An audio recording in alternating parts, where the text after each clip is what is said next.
Olá, abençoado! Graça e paz! Bem-vindos ao canal da Graça Pura. Eu me chamo André Pimentel. Sejam todos bem-vindos. Muito obrigado. Meus irmãos, nós vamos mais uma vez nos embrenhar pelas Escrituras. Nós vamos dar aquele passeio, vamos dar aquela mergulhada tão conhecida por nós em nossas mensagens. Porque aqui, neste canal, nós não ficamos na superficialidade da palavra e nem repetimos o que um dia ouvimos de um sistema religioso, do cristianismo tradicional, totalmente descompassado com a realidade bíblica. Nós vamos ver hoje uma das piores sentenças jamais vista a uma cidade, e em especial em Jerusalém. É disto que trata esta mensagem.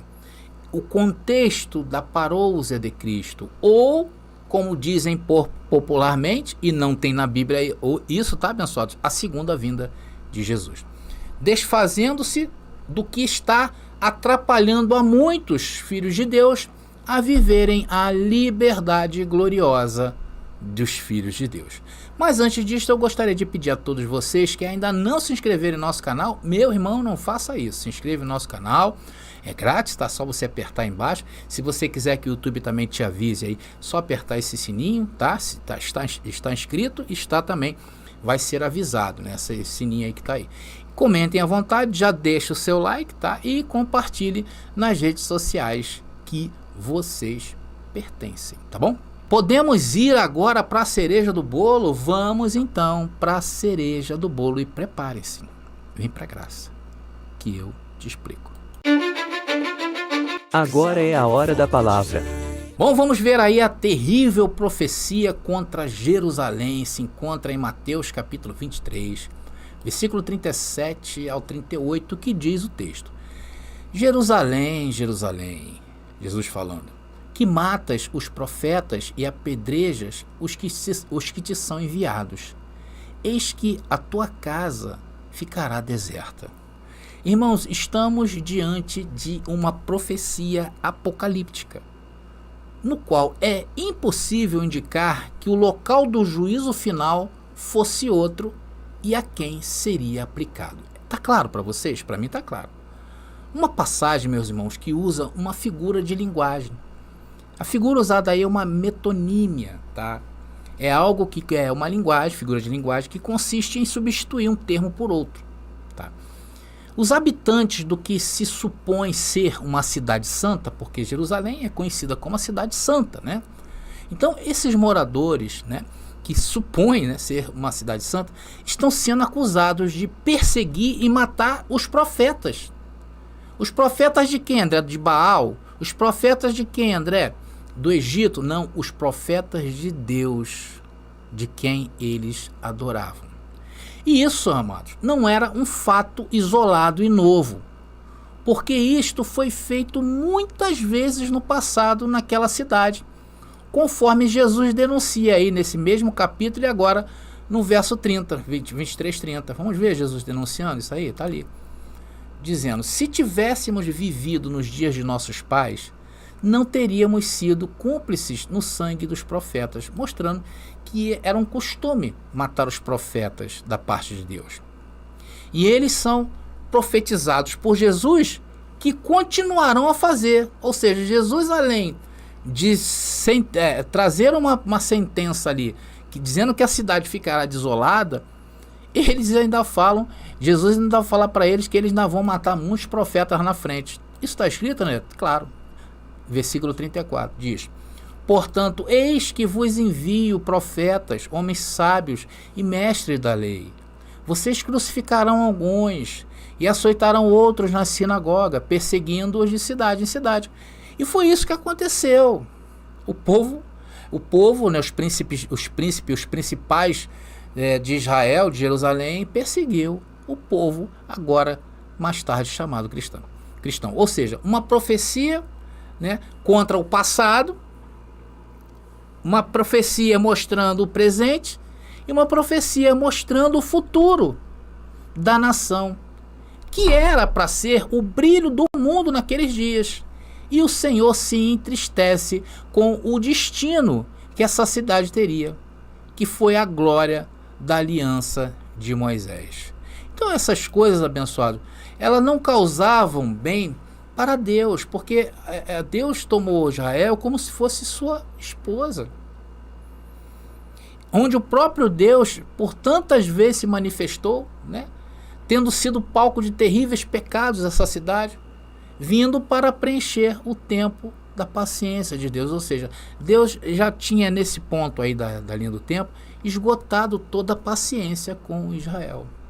E isso chegou a tal ponto que consta nessa profecia como se Deus dissesse ou tivesse dito que não tinha mais jeito. E foi isso mesmo que ele fez. Está lá em Mateus capítulo 23, agora no verso 32. E vamos ler. Diz o texto: vão e terminem o que os seus antepassados começaram. Veja bem, abençoados. E deixar a casa deserta, como diz no versículo 38 que nós lemos, refere-se a Deus abandonando o templo para deixar o povo à mercê de seus inimigos. Versículo 38, está ali o texto, diz, vou voltar para vocês, estamos no passeio. E agora sua casa foi abandonada e está deserta. Então, como aconteceu em outras vezes na história de Israel, está registrado lá nos capítulos 10 e 11, vão lá e ler de Ezequiel, e também em Jeremias capítulo 12, versículo 7, que nós vamos ler aqui. Jeremias capítulo 12, versículo 7 diz o texto: abandonei meu povo, a nação que me pertence, entreguei aqueles que eu mais amo a seus inimigos. Isso é Deus falando. E era isto que estava acontecendo nesta acusação, conhecido por nós como os ais contra Jerusalém, de Mateus capítulo 23.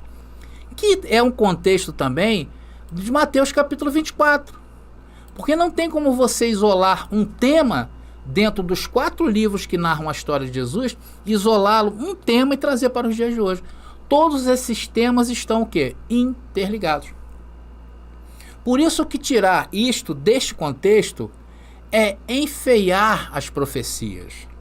E nós temos sempre falado aqui neste canal, nós não podemos fugir desta comparação que o sistema religioso faz quando usou a interpretação humana para entender as escrituras. Por isso que eu falei no começo, que não é segundo os textos, é segundo a visão que eles têm, de acordo com o tempo.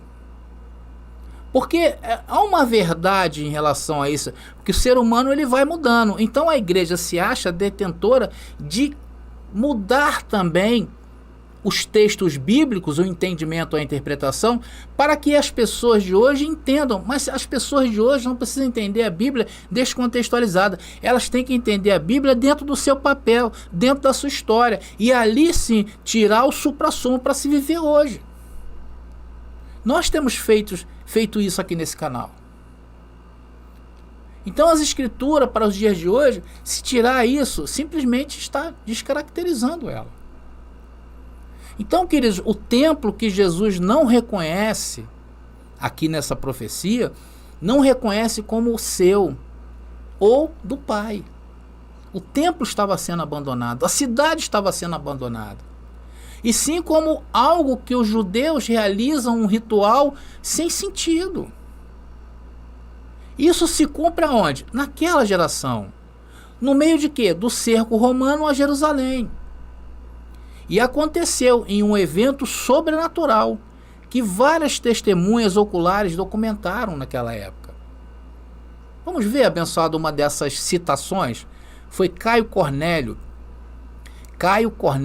Tácito, senador e historiador romano. Olha o que ele relata dessa profecia, o que iria acontecer. Diz o texto: exércitos foram vistos lutando nos céus, as armaduras brilhando e o templo reverberando com o fogo repentino das nuvens.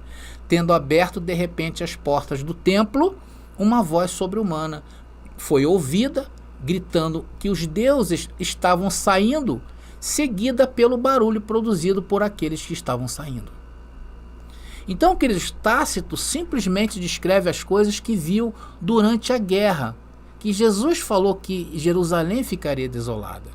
Por que Jerusalém ficaria desolada? Porque o Senhor já não fazia-se mais presente.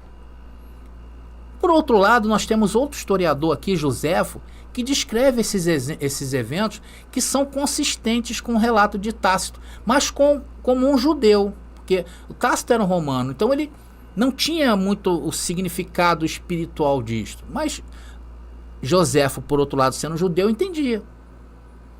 Então ele entendia as escrituras, ele entendia o que estava acontecendo, além do que era meramente visível. E vamos ver esse relato aí de Joséfo. Está ali, Joséfo. É um texto bastante extenso, abençoado, mas vamos ler. Diz aí: os miseráveis acreditaram naqueles que os enganaram em nome de Deus. Os sinais que se apresentavam anunciavam manifestamente a destruição iminente, mas eles não os notaram, nem quiseram acreditar neles. Ficaram aturdidos e insensatos, como cegos sem alma. Esconderam tudo o que Deus lhes revelou. Ainda mais o portão leste do pátio, o interior do templo, feito de bronze, e tão pesado que precisou de 20 homens para fechá-lo com ferrolhos de ferro que martelavam na pedra. Abriu-se sozinho na 6ª da noite. Os guardas do templo notificaram seu chefe e juntos conseguiram fechá-lo com dificuldade. As pessoas comuns consideravam que era um prodígio afortunado, como se Deus tivesse aberto a porta da felicidade para eles. Vamos à segunda parte desse relato aí, abençoados. Tá aí, segunda parte. Continuando. Mas os sagazes entenderam que a segurança do templo havia sido dissolvida por vontade própria e que a porta aberta significava uma misericórdia para o inimigo. Eles proclamaram publicamente que o prodígio lhes predisse a desolação vindoura. Está falando no momento que as tropas começaram a invadir a Jerusalém. Poucos dias depois das festas, Páscoa, no dia 21 de maio, outro sinal incrível foi mostrado. Pode ser que o que eu quero dizer possa ser considerado uma fábula. Se alguns que o viram ainda não estivessem vivos, e se infortúnios e mortes tão grandes como esses sinais lhe acontecessem. Está falando da visão, tá, abençoado? Joséfo está relatando aí a visão que teve antes da destruição de Jerusalém. Vamos continuar. Antes do pôr do sol, eles se mostraram por todas as regiões do país. Muitos carros correndo por toda parte e com eles esquadrões armados, passando pelas nuvens derramadas sobre as cidades. Na festa chamada Pentecostes, os sacerdotes, conforme o costume, entravam à noite no pátio interno do templo para realizar suas cerimônias. E primeiro sentiam um choque acompanhado de um barulho, e depois percebiam como a voz de uma multidão enorme dizendo: vamos sair por aqui ou daqui. Está ali a referência, tá? A guerra dos hebreus. Irmãos, independentemente dos testemunhos que nós estamos relatando para vocês, e surpreendente daqueles que testemunharam a guerra e o cerco, o significado do que aconteceu, previsto por Jesus e reconhecido por Joséfo, é que Deus eleva a sua proteção divina por causa do pecado do povo. Vamos ver onde ele alertou, Deus alertando o povo em relação ao que aconteceriam a eles se eles rejeitassem a aliança, se o povo lá rejeitasse o povo de Israel. Está ali, ó. Diz o texto: mas se vocês não me derem ouvidos e não obedecerem a todos esses mandamentos, e se quebrarem a minha aliança, rejeitando meus decretos, desprezando meus estatutos e recusando-se a cumprir meus mandamentos, eu os castigarei. Então foi avisado. Trarei sobre vocês terrores repentinos, doenças debilitantes e febres ardentes, que farão seus olhos escurecerem e sua vida definhar. Semearão em vão, pois seus inimigos comerão suas colheitas. Irmãos, olha só o relato. Em outra passagem, Joséfo, irmãos, relata que Deus abandonou seu povo para ser purificado de sua maldade pelo fogo da guerra. Também que o templo permanece impuro e inabitável por Deus, devido ao número de judeus que morreram ali. E vocês sabem que a gente tem falado sobre números aqui, né, abençoado? Foram mais de 2 milhões. Vamos ler esse texto aqui, que é um texto também de Flávio Joséfo. Diz ali: Ó miserável e miserável cidade, o que você sofreu dos romanos para comparar com isso? Que entrou para te purificar dos teus males coberto com fogo e chamas. Não era mais um templo ou um lugar onde Deus habita, nem poderia continuar sendo, porque você foi feito um sepulcro para os cadáveres de seus nativos. Olha aí, abençoado. Vocês querem ver um outro relato? O general Tito, ao findar o cerco e destruir a cidade, olha o que ele falou. O relato do general Tito, e tá ali a referência, para dizer que a gente... É só você procurar essa referência aí, tá, abençoado? Diz o texto que Tito recusou-se a aceitar uma coroa de grama como condecoração militar, argumentando que, entre aspas, não há mérito em derrotar pessoas abandonadas por seu próprio Deus. Meus queridos, com esse contexto que nós estamos trazendo para vocês, chega a ser ridículo pensar que a frase "a sua casa está deserta" para você pode se referir a qualquer geração de pessoas além desses fariseus e mestres desta era de Jesus, sentenciados durante todo o discurso de Jesus dos ais ali em Mateus capítulo 23. É ou não é verdade? E nem é lógico pensar de qualquer casa que não seja o quê? O templo de Jerusalém. Mas o sistema religioso fez isso. Trouxe essa casa que iria ficar deserta para os dias de hoje. E a geração para um futuro que nem mesmo eles sabem. Irmãos, o fato é que não há espaço para um significado criptografado que aponte para um futuro distante por alegorização, nem para um duplo cumprimento. Em Mateus capítulo 11, por exemplo, meus irmãos, Jesus condena as cidades galileanas da Galileia, de Corazim, de Betsaida e Cafarnaum, assim como fez com Jerusalém, quando ele falou isso aí de Jerusalém. Vamos ver, abençoado, Mateus capítulo 11. O contexto é muito robusto, queridos. A realidade é essa. Mateus capítulo 11, versículo 20 ao 24, diz o texto: Então Jesus começou a denunciar as cidades onde ele havia feito muitos milagres, olha aí, pois não tinham se arrependido. Aí Jesus fala: que aflição os espera, Corazim e Betsaida? Porque se nas cidades de Tiro e Sidom tivessem sido realizados milagres que eu realizei em vocês, há muito tempo seus habitantes teriam se arrependido e demonstrado isso, vestindo panos de saco, jogando cinza sobre a cabeça. Vocês sabem que Tiro e Sidom é uma referência a Sodoma e Gomorra, tá? E eu lhes digo que no dia do juízo, Tiro e Sidom serão tratadas com menos rigor que vocês. Olha isso, meus irmãos. E você, Cafarnaum, será elevado até o céu? Não, descerá até o lugar dos mortos, porque se na cidade de Sodoma tivessem sido realizados os milagres que realizei em você, estaria de pé ainda hoje. Eu lhe digo que no dia do juízo, Sodoma será tratada com menos rigor que você. Olha só, meus irmãos.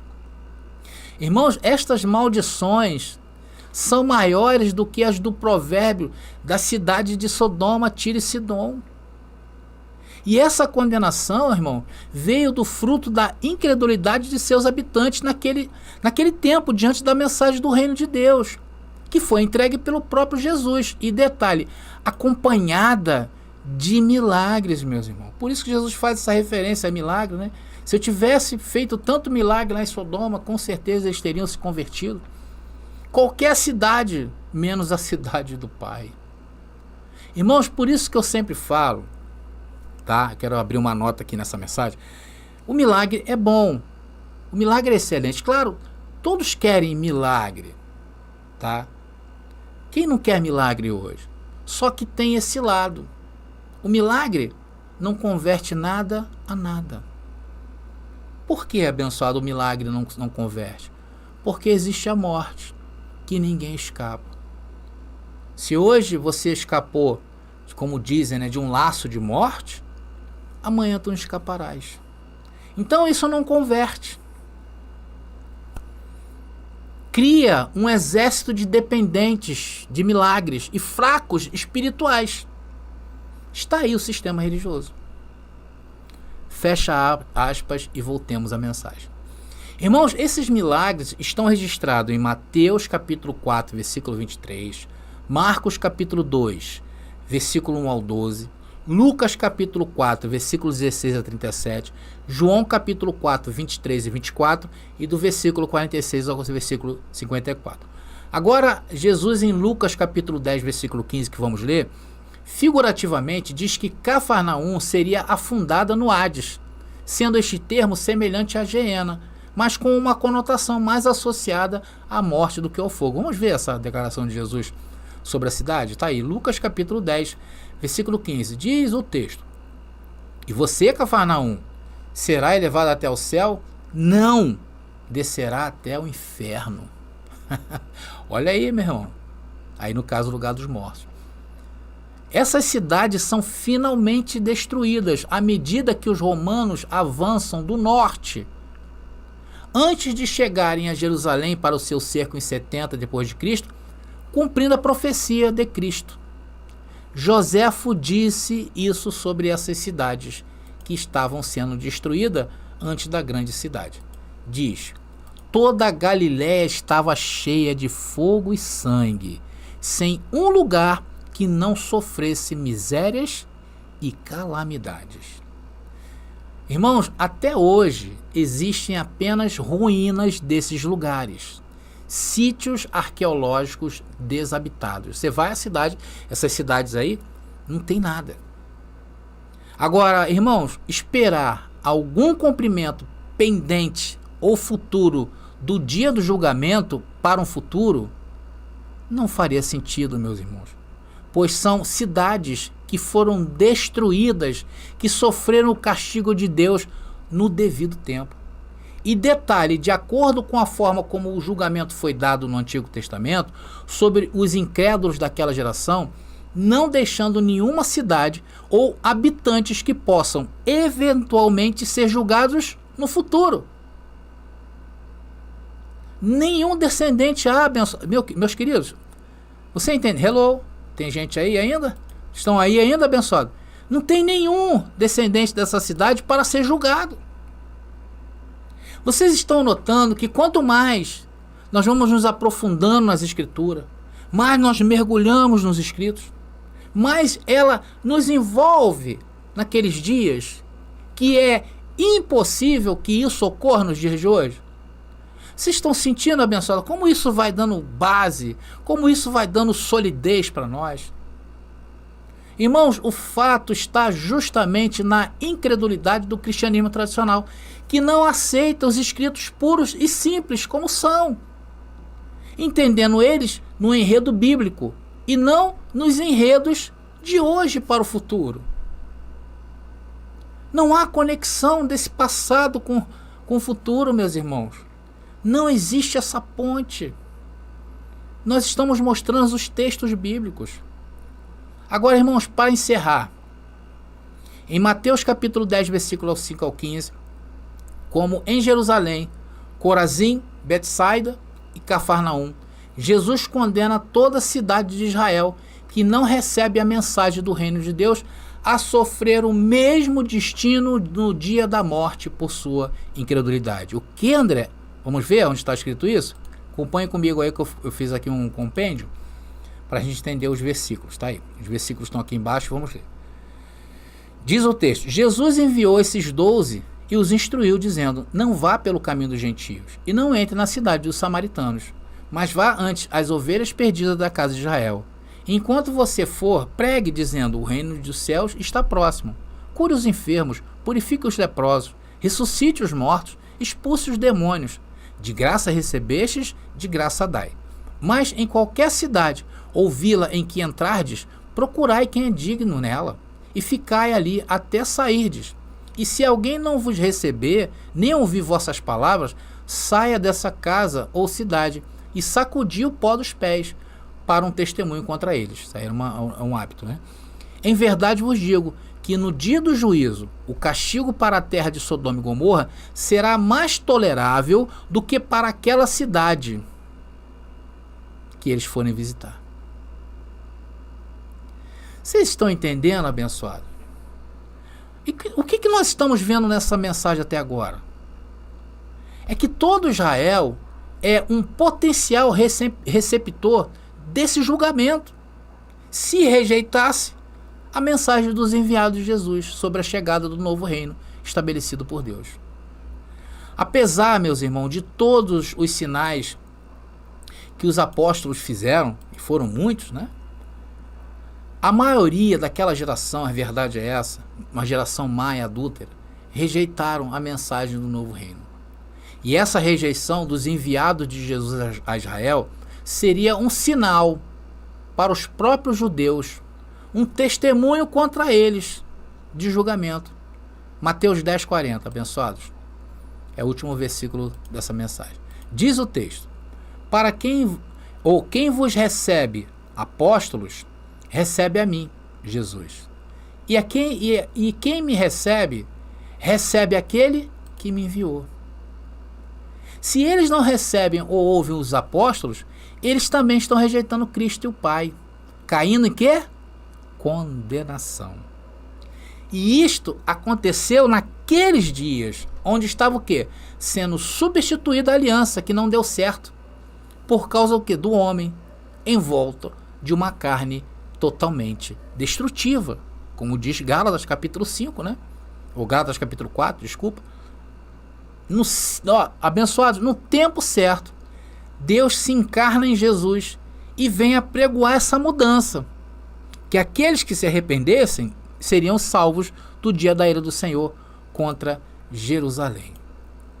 Meus irmãos, vocês estão vendo a robustez da vinda de Yahushua para desprender do tempo em 2000 anos, que não tem nada a ver. Sim ou não? Então, queridos, estamos chegando aí ao fim de mais uma mensagem. E o que vimos nesta mensagem, André? Nós tratamos da profecia apocalíptica de que a cidade de Jerusalém seria abandonada por Deus, deixando o povo à mercê de seus inimigos. Os habitantes da cidade são acusados de perseguir e matar os profetas de Deus, como já havia sido feito muitas outras vezes no passado. A profecia é contra tudo o que aconteceu no passado, presente e o que ainda aconteceria no futuro daqueles dias da nação de Israel. Tanto que a história mostra as perseguições que houve no primeiro século aos escolhidos de Deus. Você vê a morte dos discípulos, a morte de Paulo, isso era um fruto do que já tinha Jesus profetizado. E eles que deveriam ser o brilho do mundo naqueles dias. E o Senhor se entristece com o destino daquela cidade, que foi a glória da aliança entre ele e Moisés. Nós falamos sobre o templo que Jesus não reconhece como seu ou como do seu pai, e sim como algo onde os judeus realizavam um ritual sem sentido.